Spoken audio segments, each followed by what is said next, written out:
स्वागत करता हूं आपका अपना YouTube चैनल मैथ्स अड्डा में। चलिए मैं हाजिर हो गया एक नया सेशन लेके।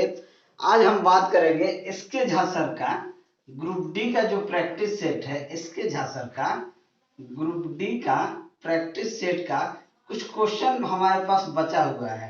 प्रैक्टिस सेट का क्वेश्चन जैसे सेट नंबर 5 में कुछ क्वेश्चन बचा है, कुछ 6 क्वेश्चन प्रैक्टिस सेट 6 का कुछ क्वेश्चन बचा है और कुछ क्वेश्चन 7 का बचा है। इन तीनों का जो रिमेन क्वेश्चन है यानी कि बचा हुआ क्वेश्चन है हम वही आज लेके आप सभी के सामने हाजिर हुए हैं। तो चलिए, अगर आप हमारे चैनल पर नए हैं तो चैनल को सब्सक्राइब कर लें और वीडियो को अंत तक देखें ताकि आपको उसका फायदा मिल सके। और अभी तक आप हमारे टेलीग्राम चैनल से नहीं जुड़े हैं तो लिंक आपको डिस्क्रिप्शन में मिल जाएगा, आप वहां से हमारे टेलीग्राम चैनल से जुड़ जाइए। तो चलिए बिना टाइम वेस्ट क्लास को शुरू करते हैं। आज का पहला क्वेश्चन देखते हैं। क्वेश्चन कह रहा है कि समांतर श्रेणी -1, 4, 9, 14 का 23वां पद क्या होगा?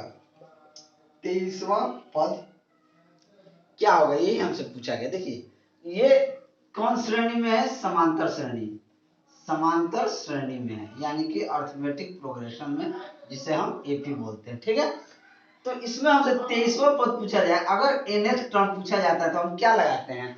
Tn बराबर a plus n minus 1 into D, यही हम फॉर्मूला लगाते हैं। Tn मतलब 23वां पद, ये हमारा क्या होता है? First term. ये जो होता है उसे हम कहते हैं पहला पद। डी हमारा होता है सार्व अंतर, यानी कि उन सभी में कितना अंतर है। अब देखिए -1 से 4 तक पहुंचने में कितना का अंतर है? अंतर है कितना? 5 का। ठीक है, फिर तीसरा पद और दूसरा पद का अंतर कितना है? 5 का। फिर तीसरा और चौथा पद का अंतर कितना है? 5 का। तो हमारा सार्व अंतर यहाँ डी क्या आ गया? ए की बात करें तो ए हमारे पास -1 आ गया, और डी की बात करें तो हमारे पास 5 आ गया। अब हमसे 23वां पद पूछा है तो 23वां पद क्या आ जाएगा? फर्स्ट टर्म क्या है? -1, तो -1 प्लस 23 माइनस 1 इंटू कितना? 5। निकाल लीजिए। -1 प्लस 23 में से 1 गया 22, 22 पांचे 110, यानी कि 109 होगा। यानी कि 23वां पद जो होगा 109 होगा। तो हमारा आंसर क्या हो जाएगा? तो हमारा 109, यानी कि ऑप्शन डी हमारा सही आंसर हो जाएगा। अगर वीडियो आपको अच्छा लग रहा है तो लाइक जरूर करें, दोस्तों में शेयर जरूर करें। अगला क्वेश्चन देखते हैं। क्वेश्चन नंबर दूसरा क्वेश्चन है।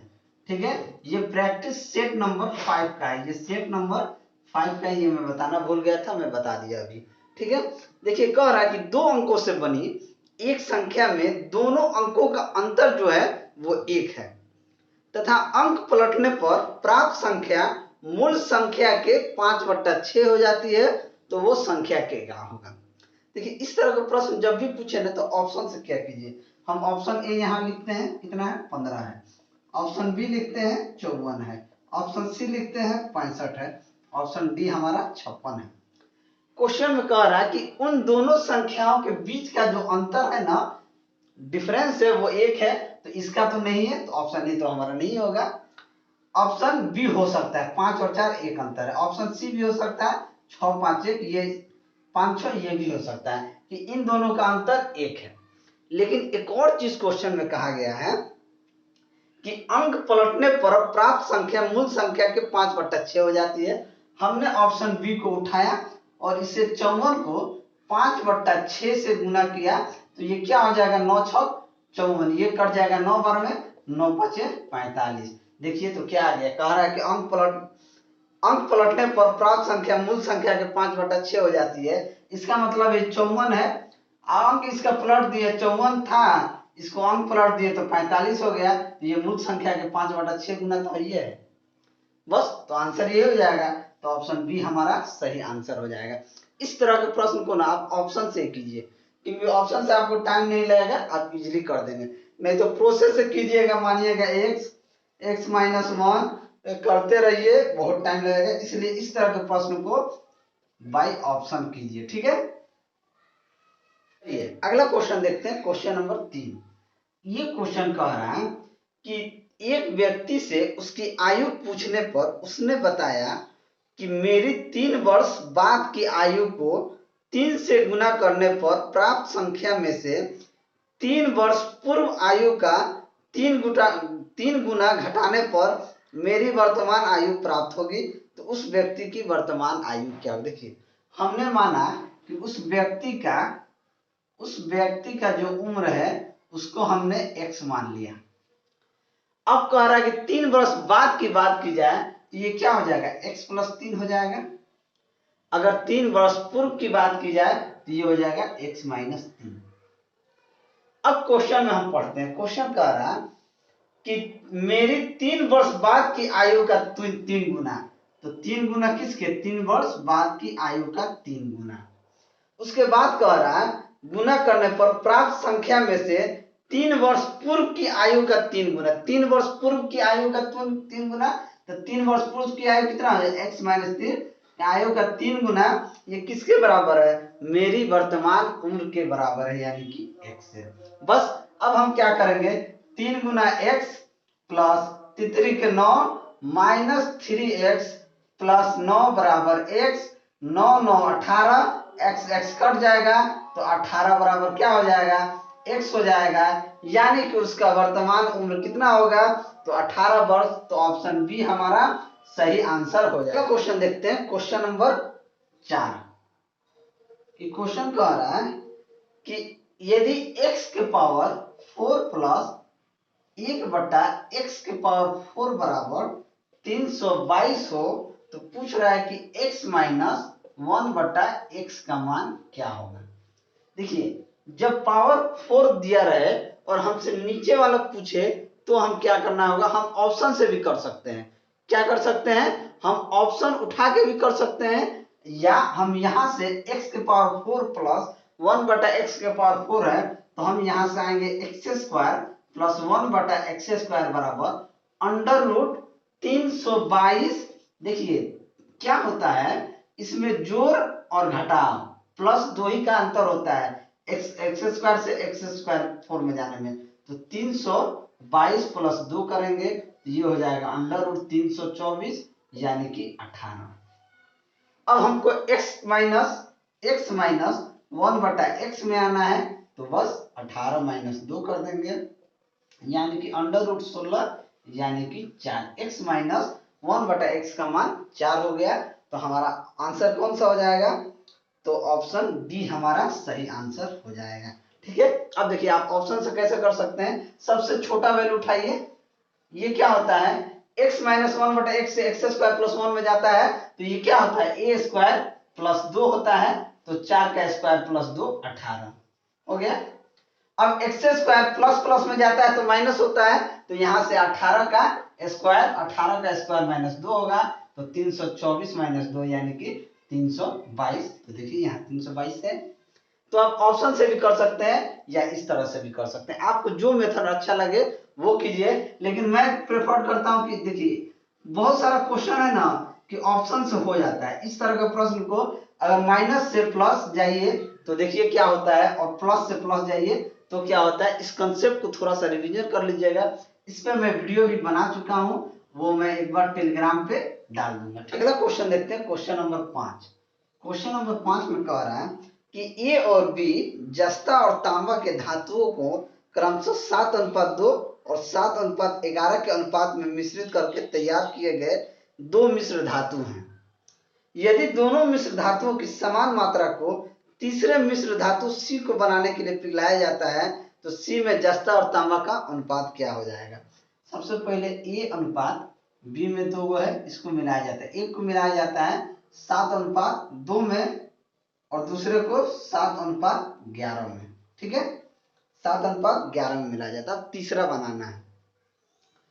अगर टोटल रेशियो हम देखें, टोटल रेशियो तो यहाँ पे 9 है, ये दोनों का रेशियो कितना है? 18 है। यही है, हम क्या करेंगे, ये 18 है तो इसको भी टोटल 18 कर देंगे, यानी बराबर कर देंगे। तो इसमें 2 से गुना कर देंगे तो ये क्या हो जाएगा? सभी में 2 से गुना कर देंगे तो क्या हो जाएगा? ये हो जाएगा 7 दूनी 14, 2 दूनी 4, 9 दूनी 18। ये टोटल रेशियो कितना हो गया? 18 हो गया। अब C कोई हमको बनाना है तो क्या हो जाएगा? 14 गो और 7 गो, अब ये सी बनाना है तो ये हो गया 14 और 7 कितना हो जाएगा 21, और ये हो जाएगा 4 2 दूना 4 11 कितना हो जाएगा 15, यानी कि 21:15 में, या इसे 3 से काट देंगे तो 7:5 में, यानी कि सी जो होगा वो 7:5 में बनेगा। तो ऑप्शन हमारा कौन सा सही हो जाएगा 7:5, तो ऑप्शन बी हमारा सही आंसर हो जाएगा। ठीक है, अगला क्वेश्चन देखते हैं, क्वेश्चन नंबर 6। ठीक है, इस क्वेश्चन में कह रहा है कि 72 74 75 76 75 74 73 75 73 71 और 77, इसमें बहुलक क्या होगा। देखिए बहुलक क्या होता है, जो सबसे ज्यादा बार इसमें हो, इनमें सबसे ज्यादा बार जो संख्या होगा बहुलक वही होगा। 72 एक बार है, 74 दो बार है, 75 1 2 3 बार 75 है, 76 आपका एक बार है, 73 आपका दो बार है, यानी कि 75 ही हमारा बहुलक हो जाएगा, क्योंकि बहुत 75 तीन बार है। तो ऑप्शन कौन सा सही हो जाएगा, तो ऑप्शन डी हमारा सही आंसर हो जाएगा। ये प्रैक्टिस सेट 5 का 6 क्वेश्चन बचा था जो मैंने कंप्लीट करा दिया। चलिए अगला क्वेश्चन देखते हैं, क्वेश्चन नंबर सेट नंबर 6 का क्वेश्चन नंबर 67 बाकी था, अब ये करने वाले हैं। क्वेश्चन कह रहा है कि एक खाद्य तेल की कीमत में 25% की वृद्धि हुई है, बजट को बनाए रखने के लिए कल्पना इस तेल की खपत को 20% कम कर देती है। तो इस खाद्य तेल के कारण व्यय में वृद्धि हुई, कितनी वृद्धि हुई देखिए, इसे हम सक्सेसिव से भी कर सकते हैं। किस रूल से, सक्सेसिव रूल जो है, सक्सेसिव रूल क्या कहता है, ये कहता है x plus Y plus X Y बट्टे 100, ये सक्सेसिव होता है। अब कह रहा है कि 25% की वृद्धि हुई है, तो पहले 25% की वृद्धि हो गई, दूसरे में 20% कम कर देती है, तो -20 गुना 25, क्योंकि प्लस माइनस 25 हो जाता है, प्लस माइनस माइनस हो जाता है। देखिए 25 चौके 100, 4 से कट जाएगा 20 बार में, यहाँ से क्या आ गया 25 माइनस का 5 माइनस का 20 माइनस का 25, यानी कि 0। कितने परसेंट की वृद्धि होगी, तो 0% का। तो हमारा आंसर क्या हो जाएगा, ऑप्शन ए हमारा सही आंसर हो जाएगा। एक तो ये तरीका है, दूसरा तरीका क्या है, हम जानते हैं कि 25% की वृद्धि का मतलब क्या होता है। 25% वृद्धि का मतलब क्या होता है कि 25% बढ़ गए। तो मान लीजिए किसी का कीमत 100 रुपया था, अब कितना हो गया 125। कमी की बात की जाए तो पहले 100 था, अब कितना कमी करना होगा 20, अगर कम करना होगा तो 80 करना होगा। ठीक है, इसे हम ये ना लिख के हम डायरेक्ट लिखेंगे 25% का मतलब होता है 25/100, यानी कि 1/4। पहले 4 रुपया था, अब 5 रुपया हो गया है। 20% का मतलब होता है 1/5, तो पहले 5 था, अब 4 हो गया है, तो बस 4 4 काट दीजिए, 5 5 काट दीजिए, पहले भी 1 अनुपात था, अब भी 1 अनुपात है, तो वृद्धि कितना होगा 0% का। तो हमारा आंसर ये सही आंसर हो जाएगा। ठीक है, अगला क्वेश्चन देखते हैं, क्वेश्चन नंबर 68, ये प्रैक्टिस सेट 6 का है। ठीक है, क्वेश्चन कह रहा है कि एक परीक्षा में 73% अभ्यर्थी गणित में उत्तीर्ण हुए, यानी कि 73% किस में उत्तीर्ण हुए, मैथ में। ठीक है, अगला कह रहा है कि 70% इतिहास में, यानी कि 70% हिस्ट्री में। ठीक है, और कह रहा है कि दोनों उत्तीर्ण हुए और दोनों में 64% उत्तीर्ण हुए, यानी कि 64% मैथ और हिस्ट्री दोनों में, मैथ और हिस्ट्री दोनों में उत्तीर्ण हुए। ठीक है, तो दोनों विषयों में 8400 फेल है, तो परीक्षा में कुल कितने अभ्यर्थी उपस्थित हुए, देखिए 73% मैथ में, 70% हिस्ट्री में, दोनों में कितना है तो 64%। तो इन दोनों को हम जोड़ देंगे, क्या करेंगे 73 और 70 को जोड़ देंगे, तो 3 7 7 14, यानी कि 143 में से 64 माइनस कर देंगे, 13 में से 4 गया, 13 में से 4 गया 9, आप ये हो जाएगा 13 में से 4 गया 7, यानी कि 79% क्या हुए, पास हुए। 79% अगर पास हुए तो फेल होने के कितना, फेल होने वाले कितना हो जाएंगे, तो फेल होने वाले 100 में से 79% घटा देंगे, 100% में 79 तो 21% फेल हुए हैं। और 21% का वैल्यू हमारे पास कितना दिया हुआ है, 8400।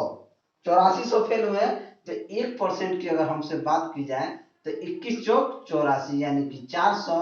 अगर 100% की बात की जाए तो ये हो जाएगा 400 से 100 से गुना कर देंगे, यानी कि 40,000 लड़के उसमें उपस्थित हुए थे। तो हमारा आंसर क्या हो जाएगा, ऑप्शन बी हमारा सही आंसर हो जाएगा।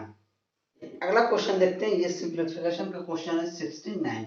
इस तरह के प्रश्न आपको एक देखने को मिलते हैं, चाहे एनटीपीसी में पूछा गया है और आने वाले ग्रुप डी के भी एग्जाम में इस तरह के प्रश्न पूछे जाएंगे। ठीक है, दिया गया 56 भागा 1/3 15, ये मिडिल ब्रैकेट है। क्या है, मिडिल ब्रैकेट है। 15 plus 12 minus 9 plus 6 minus 5 plus 7 का, इसका मान हमको निकालना। देखिए जब दो संख्या के ऊपर बार लग जाए ये, तो उन संख्या को सबसे पहले काम कीजिए कि उन दोनों में जो रिलेशन दिया रहा है उस रिलेशन को फुलफिल कर दीजिए। तो चलिए 56 भागा 1/3, ये हो गया 15 प्लस 12 माइनस 7 5 12, 7 5 हो गया, ये हो गया 12, ये 9 6 15। तो 15 माइनस 12 यहाँ से क्या हो जाएगा, तो 15 माइनस 12 क्या हो जाएगा, 3 हो जाएगा। तो यहाँ हो जाएगा 56 भागा 1/3, 15 प्लस 12 माइनस 3। अब देखिए 12 में से 3 चला जाएगा, कितना बचेगा 9, और 9 15 कितना हो जाएगा 24। यहाँ क्या हो जाएगा 56 भागा 1/3 गुना 24, 3 8 24, 8 7 56, यानी कि 7 हमारा आंसर आ गया। तो ऑप्शन हमारा कौन सा सही हो जाएगा, तो ऑप्शन डी हमारा सही आंसर हो जाएगा। वीडियो अगर अच्छा लग रहा है तो लाइक जरूर करें। अगला क्वेश्चन देखते हैं, क्वेश्चन नंबर 70। कह रहा है कि एक त्रिभुज जिसके शीर्ष 1 2 माइनस 4 3 और 4 1 है। त्रिभुज का शीर्ष हमारे पास दिया हुआ है, क्या दिया हुआ है, शीर्ष। त्रिभुज का शीर्ष दिया हुआ है 1 2 माइनस 4 माइनस 3 और दिया है 4 और 1। इसका क्षेत्रफल हमको निकालना है। तो देखिए जब कभी भी त्रिभुज के शीर्ष दे दे तो उसका क्षेत्रफल कैसे निकालेंगे। ये देखिए ये हमारा x1 है, ये हमारा y1 है, ये हमारा x2 है, ये हमारा y2 है, ये हमारा x3 है, ये हमारा y3 है। तो त्रिभुज का क्षेत्रफल हम कैसे निकालेंगे, त्रिभुज का क्षेत्रफल हो जाएगा 1/2 x1 into y2 minus y3 plus x2 into y3 minus y1 plus x3 into y1 minus y2। बस x का और y का वैल्यू पुट करेंगे और हमारे पास आंसर आ जाएगा। तो 1/2, x1 कितना है 1 है, तो 1 इंटू y2 कितना है हमारे पास, y2 है माइनस का 3, और माइनस y3 कितना है 1 है, ये माइनस का 1 प्लस x2 हमारे पास कितना है माइनस का 4 है, तो प्लस माइनस माइनस का 4 हो जाएगा।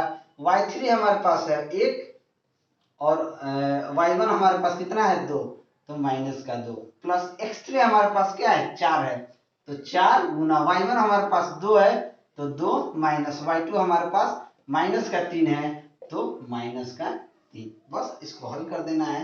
1/2 ये हो जाएगा माइनस का 4, और 1 में से minus 2 minus minus minus plus plus का 4 प्लस 2 और 3 5 5 के 20। बस क्या यहाँ से आ जाएगा, ये 4 कट जाएगा, 1/2 गुने 20, यानी कि 2 से कट जाएगा 10 बार में, यानी कि 10 यूनिट हमारा आंसर आ गया।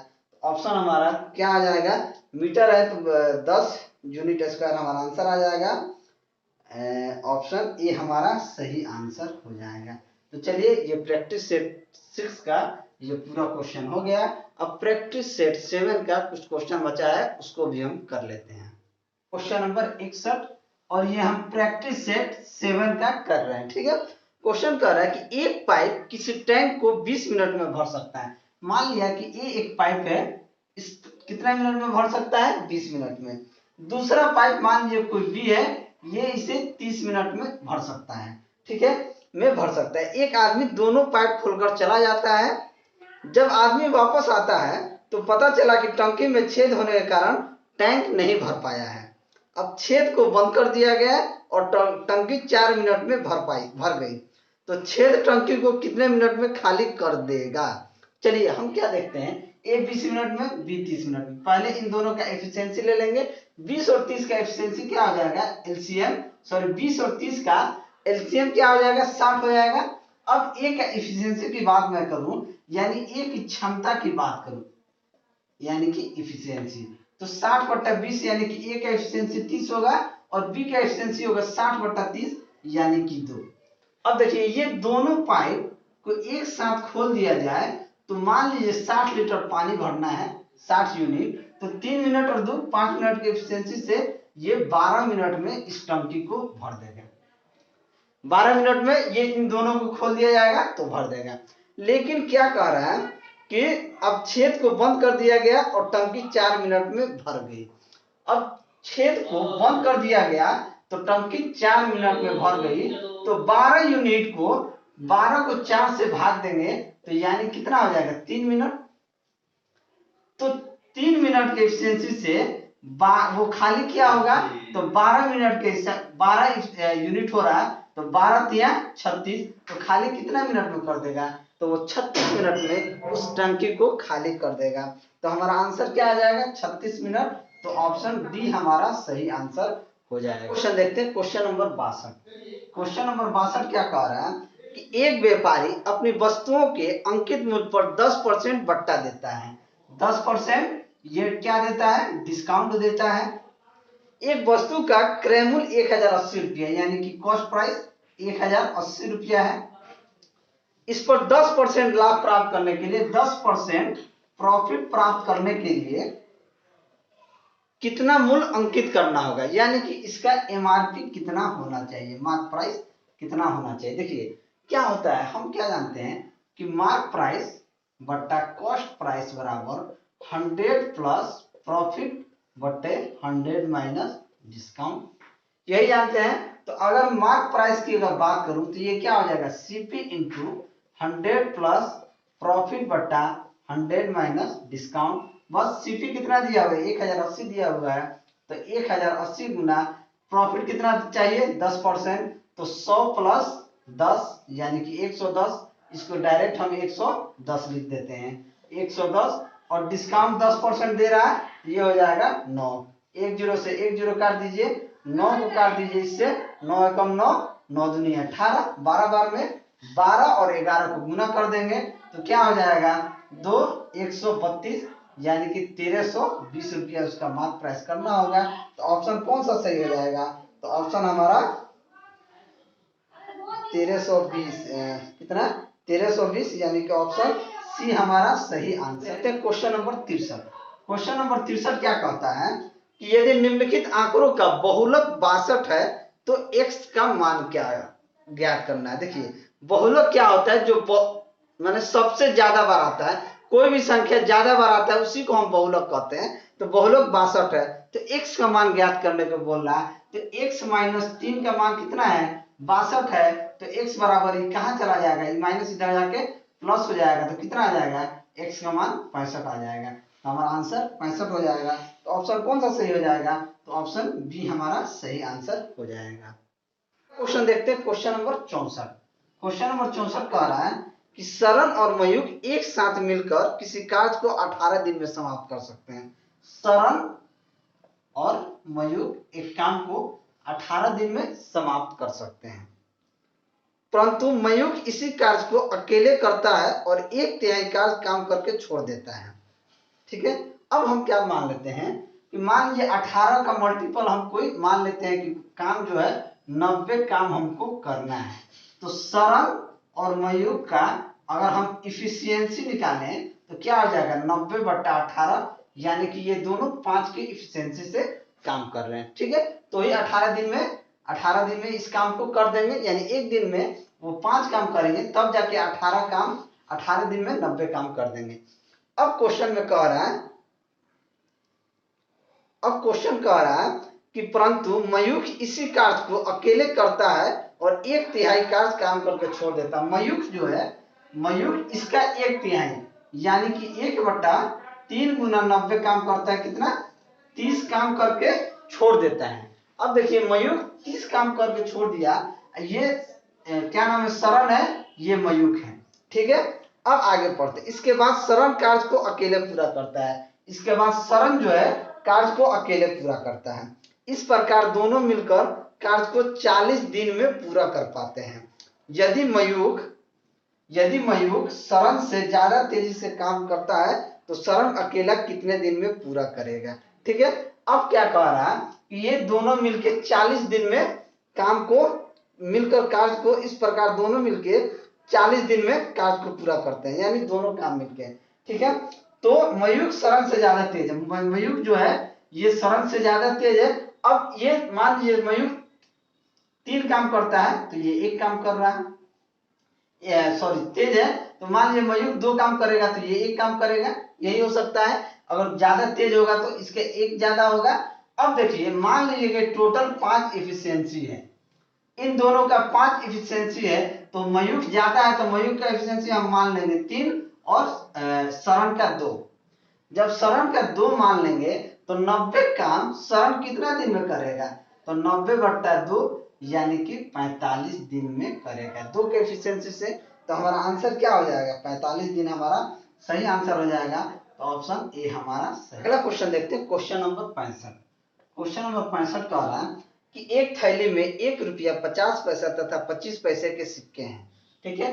1 रुपया का है, 50 पैसे का है और 25 पैसे के सिक्के हैं। ये कितना, इन सभी का संख्या है, ये 5 के अनुपात में है, ये 9 के अनुपात में है, ये 25 के अनुपात में है। अगर ये रुपया होगा तो कितना होगा, 5 एकम 5, 9 5 45, 4.5 रुपया होगा। और ये आपका 25 25 625 यानी 6 रुपया 25 पैसा होगा, यही होगा रुपया में होगा तो, ठीक है। अब हमसे पूछ रहा है यदि थैली में कुल धन 1008 रुपया हो तो 25 पैसे की सिक्के क्या होंगे। यानी थैली में टोटल 1008 रुपया है, तो 1008 बट्टा टोटल संख्या कितना है, 5 4 9 9 6 15, यानी 15 रुपया 75 पैसा गुना ये आपका कितना है 25। बस इसी को सॉल्व कर देंगे, हमारा आंसर आ जाएगा। तो चलिए इसको काट पीट लेते हैं। अगर काटेंगे तो 25 से ये कट जाएगा, इसको 1800 कर देंगे तो नीचे 1575 हो जाएगा गुना 25। चलिए इसको 5 से काटते हैं, 5 3 15, 5 एकम 5, 50 25, 315 बार में कट गया और ये आपका 5 बार में कट गया। 5 से ये कट जाएगा 5 36, 5 36 और 5 3 15, 63 बार में कट गया ये। तो ये 63 का मल्टीपल होना चाहिए।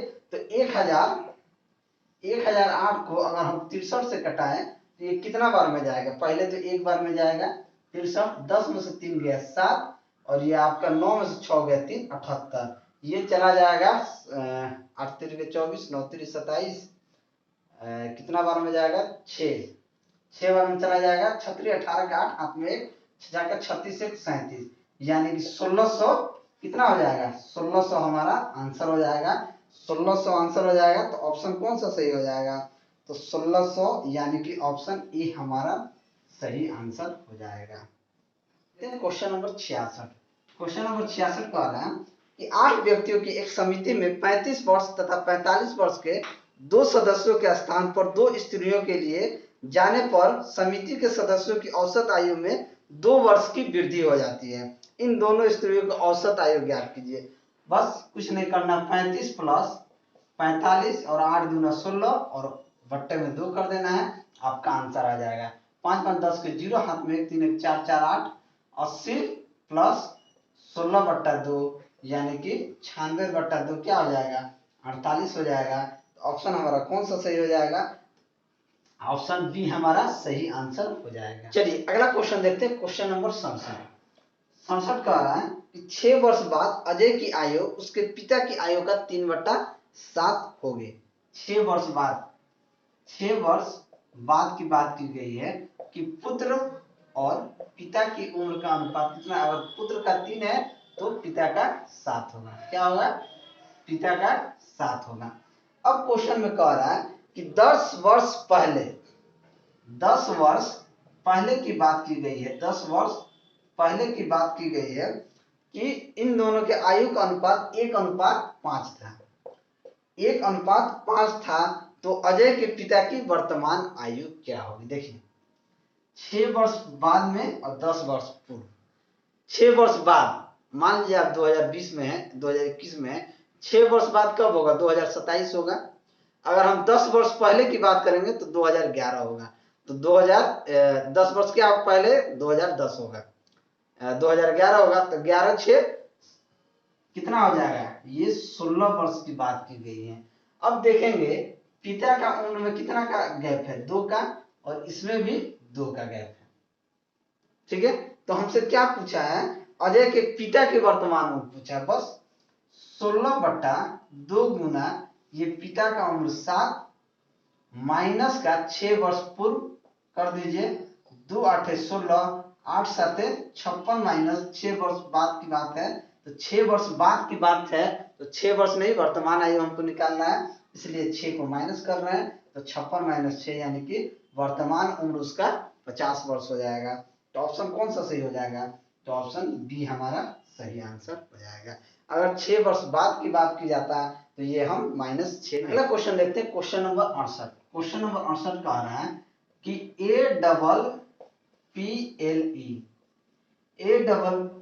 APPLE सब के अक्षर में कितने क्रमचय बनेंगे? देखिए यहाँ पे P कितना बार है? 2 बार है, और टोटल संख्या कितना है? टोटल संख्या 5 है। तो फैक्टोरियल 5/2, बस 5 4 3 फैक्टोरियल 2/2, 2 से 2 कट जाएगा, 5 के 20 दिया 60, यानी कि टोटल 60 बनेगा। तो ऑप्शन हमारा कौन सा सही हो जाएगा? तो ऑप्शन डी हमारा सही आंसर हो जाएगा। देखते हैं क्वेश्चन नंबर 69। क्वेश्चन नंबर 69 क्या कर रहा है कि त्रिज्या r के एक अर्धगोले में से अधिकतम आयतन का एक गोला काटा गया। इस अर्धगोले तथा इस गोले के आयतन का अनुपात क्या होगा? आयतन का अनुपात पूछा है। तो देखिए ये हमसे बोला गया है कि अर्धगोले और गोले की बात की गई है। ठीक है, गोले। अब मान लीजिए अगर त्रिज्या मानते हैं, अगर त्रिज्या गोले का r है, अर्धगोले का, तो गोले का क्या हो जाएगा? r/2 हो जाएगा। अब हम आते हैं आयतन की बात की जाए, अगर आयतन की बात की जाए तो ये क्या हो जाएगा? 2/3 पाई r³ हो जाएगा, और इसका क्या हो जाएगा? 4/3 पाई r/2 का होल क्यूब हो जाएगा। तो 3 से 3 यहाँ कट जाएगा, 2 से काट दीजिए 2 बार में, पाई से पाई काट दीजिए, यहाँ क्या बच गया? r³ बराबर 2 r का क्यूब बट्टा 8, यही हो जाएगा। ये 2 का क्यूब 8 हो जाएगा। तो 2 चौके 8, यानी r³ से r³ कट जाएगा, तो 1:1/4, तो 4 इधर आ जाएगा, तो 4:1 हो जाएगा। तो क्या हो जाएगा? अनुपात हमारे पास क्या आ जाएगा? 4:1। तो ऑप्शन कौन सा सही हो जाएगा? तो ऑप्शन सी हमारा सही आंसर हो जाएगा। अगला क्वेश्चन देखते हैं, क्वेश्चन नंबर 70, और ये अंतिम क्वेश्चन है। क्वेश्चन कह रहा है कि 6 के पावर 2/3 गुने ये क्यूबिक रूट 6 के पावर 7, बटे में क्या दिया है? ये क्यूबिक है 6 के पावर 6। अब देखिए हम इसे कैसे हल करेंगे। ठीक है, 6 के पावर 2/3 गुना ये 6 के पावर 7 के पावर 1/3 लिख सकते हैं। तो बिल्कुल लिख सकते हैं। तो उसी तरीके से 6 के पावर 6 गुना 6 के पावर 6 के पावर 1/3 लिख सकते हैं। क्यों? कि देखिए अगर कोई संख्या रूट ए होता है तो उसे a के पावर 1/2 लिखते हैं। अगर ये क्यूब होता है तो a के पावर 1/3 लिखते हैं। ठीक है, यही चीज से हम लिखते हैं। अगर अंडर रूट ए है तो उसे a के पावर 1/2 लिख सकते हैं। अगर क्यूबिक रूट ए है तो a के पावर 1/3 लिख सकते हैं। बात समझ में आई? बिल्कुल यही चीज हम फॉलो कर रहे हैं। अब देखिए इसे क्या लिख सकते हैं? a के पावर m गुना a के पावर m क्या होता है, a के पावर m प्लस n होता है। अगर कोई a के पावर b हो, a के पावर b हो और कोई पावर 1/c हो तो a के पावर b/c हम लिख सकते हैं। ठीक है, a के पावर b हो, इसका पावर 1/c हो तो a के पावर b/c हम लिख सकते हैं। ये इसलिए मैंने ये बताया है कि हम यहाँ लागू करने वाले हैं। 6/2 इसे क्या लिख सकते हैं, 6 के पावर 7/3 और इसे लिख सकते हैं 6 के पावर 6/3। बात समझ में आई, इसे हम 6 के पावर 6/3 लिख सकते हैं। अब देखिए, अब यहाँ पे एक और कंसेप्ट है कि a के पावर m बराबर a के पावर n बराबर a के पावर m गुना a के पावर n बराबर a के पावर m प्लस n लिखाता है। अगर कोई संख्या a के पावर m बटा a के पावर n हो तो इसे a के पावर m माइनस n भी लिखते हैं। ठीक है, तो चलिए इसे, ये दोनों पावर सेम है तो क्या करेंगे, a के पावर m प्लस a के पावर n क्या हो जाएगा, ये गुना है। ठीक है, a के पावर m गुना a के पावर n है तो 6 के पावर 2/3 प्लस 7/3 हो जाएगा। तो ये ऊपर क्या हो जाएगा, नीचे 6 के पावर 3 इसे काट भी देंगे तो 6 का स्क्वायर हो जाएगा। ठीक है, तो इन दोनों को जोड़ेंगे तो क्या हो जाएगा, 6 के पावर 9/3, 7 दूनी 9/3 यानी कि 9/3 का 9, 6 का क्यूब बटा 6 का स्क्वायर। हो गया काम। अब a के पावर m बटा a के पावर n क्या हो जाएगा, 6 के पावर 3 माइनस 2 यानी कि 6 हो जाएगा। तो हमारा आंसर 6 हो जाएगा। तो ऑप्शन हमारा कौन सा सही हो जाएगा, तो ऑप्शन सी हमारा सही आंसर हो जाएगा। ठीक है, तो चलिए, अगर मेरा वीडियो आपको अच्छा लगा हो तो वीडियो को लाइक करें, दोस्तों में शेयर करें। अगर आप हमारे चैनल पर नए हैं तो चैनल को सब्सक्राइब करें और अभी तक हमारे टेलीग्राम चैनल से नहीं जुड़े हैं तो लिंक आपको डिस्क्रिप्शन में मिल जाएगा, आप वहां से जाके जुड़ जाइए। तो चलिए मिलते हैं अगले वीडियो में, तब तक के लिए जय हिंद।